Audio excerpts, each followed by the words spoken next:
Well, hi, welcome to another episode of PHI and PPE. I am Deanna Otts Whitfield, and here with me today, once again, is our lovely CEO of Copper Penny Consulting, Amy Wood. Yay! So, today we want to talk about things that you should have displayed in your office. I just got an email yesterday, Amy, saying that OSHA has put out a new OSHA poster. It's one of those required postings that you're supposed to have in your practice. And basically, it's already part of that laminated federal state poster that most people do purchase and have hanging up in their break room. But this is a new one. It's one of the little squares that goes in the big laminated posters. Now, they did say that if you have an older one displayed, you don't have to take it down and replace it with this one. But this is probably an indication to show that here in 2027 or 2028, it may be time to update your federal and state OSHA posters. Now, with that being said, yes, you can go to the federal website and you can print off every single individual block and piece of paper. Same thing for your state website too. But that just becomes cumbersome. And so if you can just get it in one big old laminated poster, that sure is helpful. Yeah, Yeah. I've seen those in a lot of offices. And then there's usually a whole bunch of other things next to it, and a lot Yep. of them are outdated.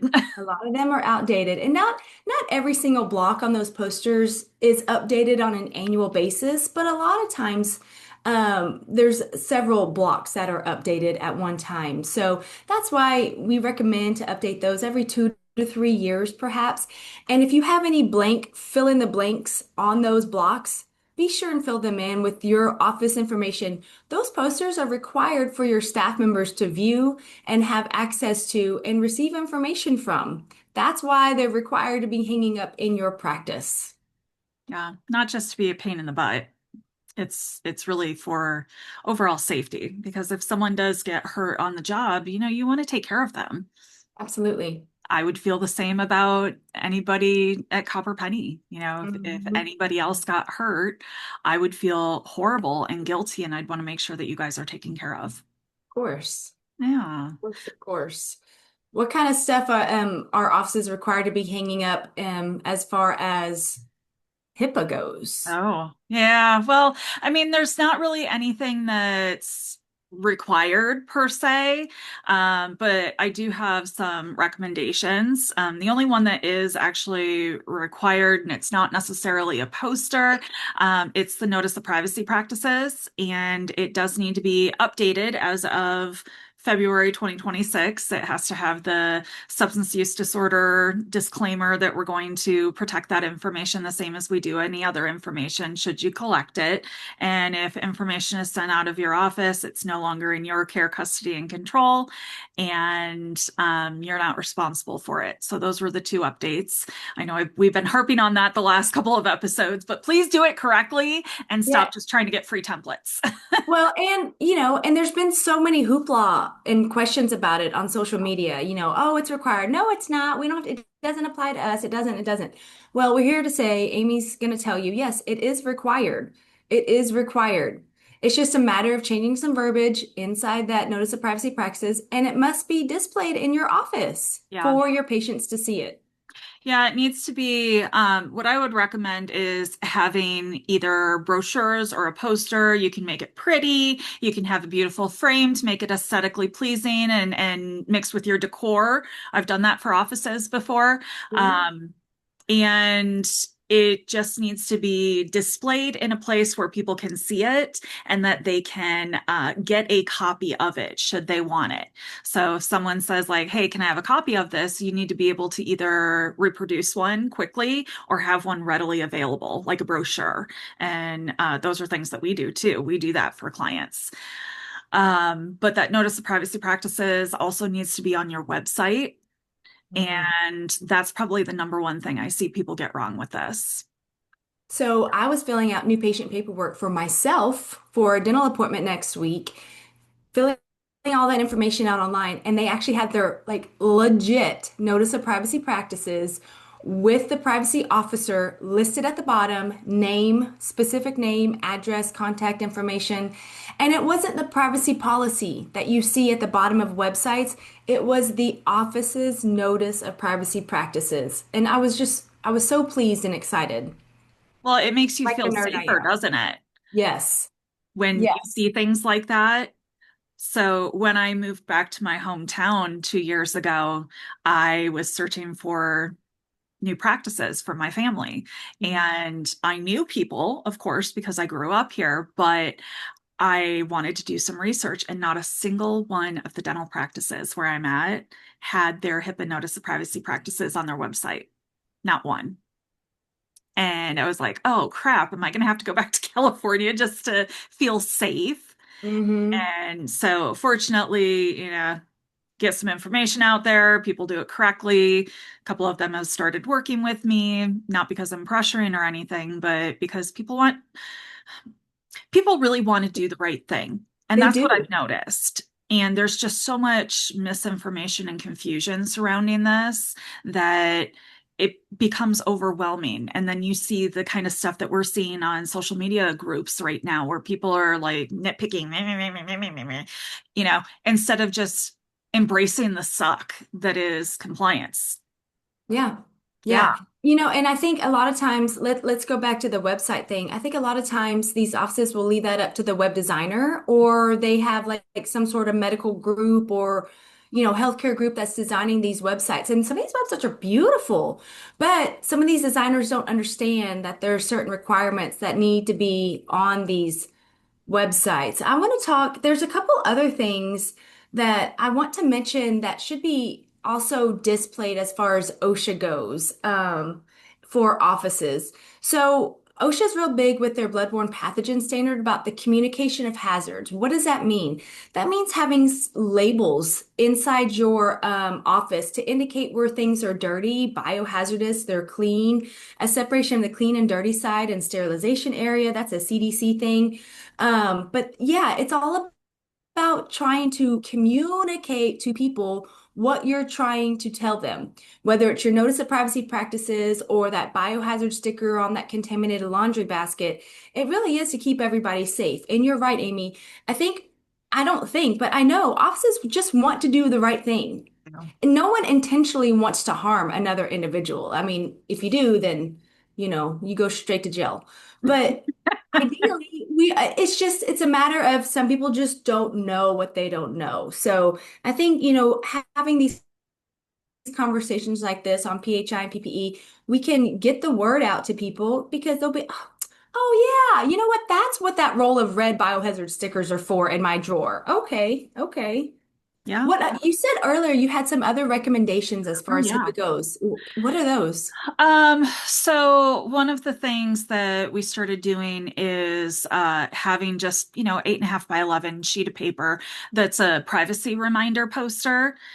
Ooh. Um, Go in a lab, go in a break room, something like that. Gentle little reminders that can be done during team trainings, but also things like, don't discuss patients in public areas, verify a person's identity before releasing information, lock your computer using that fun little keyboard shortcut I tell people about that's free. Make sure paper's not visible. And really, all of this is just to protect patient information and make them feel extremely comfortable in your practice. Yeah. So, I mean, that's one. I've done another one on computer security reminders on like little tiny cards for each computer, Right. like password recommendations, not sharing passwords, how to lock it. Make sure that if you have multiple monitors, don't put, the daily schedule that hasn't been modified and has all the patient names on it. Don't put that on the monitor the patients can see. Do that on the one behind them.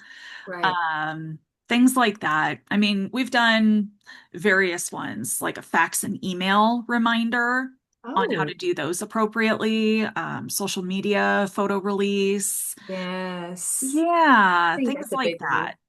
Yeah. So, I mean, yeah, little reminders, especially for offices that are new to this, or if you have a team member that is not tech savvy or just can't keep their trap shut. Like Yeah. I tell my kids all the time, actually, they started telling me this, just zipper your lipper. I don't want to hear you. I like that. Zipper your lipper. Zipper Zipper your your lipper. lipper. Yeah. Yeah, I mean that's kind of what we see as far as HIPAA goes. Mhm. Um, on the opioid side, there's a little bit different, not necessarily posters, but any medications that are in the office, especially sedation medications, opioids, anything that's in the office Uh-huh. should be locked up, and those areas should be prominently displayed, like authorized staff only. Same with break rooms or labs or sterilization areas. It should Mhm. be, staff only or authorized people only. Yes. You know what that reminds me of? And I think we've talked about this before in one of our podcasts.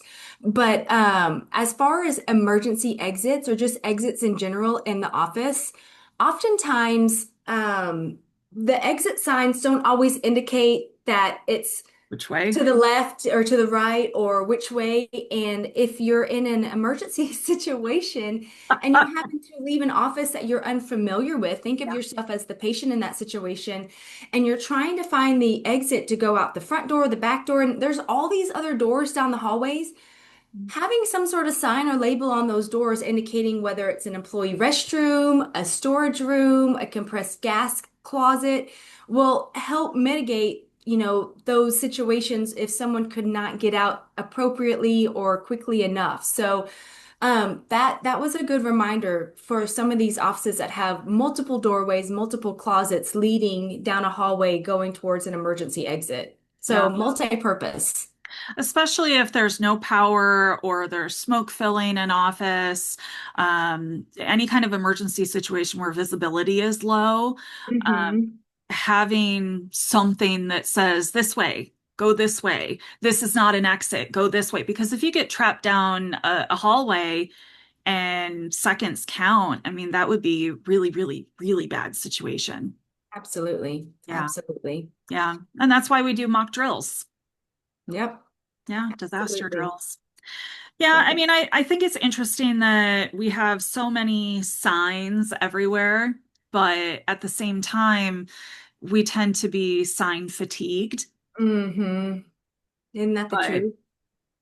the signs are not just required, they're necessary to keep people safe. And I like to tell offices all the time that we don't make these rules and we don't enforce these rules to try to be a pain or to make money on it. We try to help you comply with the rules because someone else did it wrong, and that's why the rule exists. That's right. Yep. Yeah. I agree 100%. Yeah, definitely. And I always like to say to my clients or whenever I'm giving some training, I'm not the OSHA police. I'm not an inspector. I'm just here to regurgitate information that maybe you've never heard before or may ring a bell in your head to do something different in your office to make it safer. Yeah, Perfect words to end this with. that's right. Well, thanks for joining us on this episode of PHI and PPE, and join us next time for more tips and tricks on how to keep your office safe. Wash your hands. Thank you for joining us. For more information, please go to www.copperpennyconsulting.com. Bye.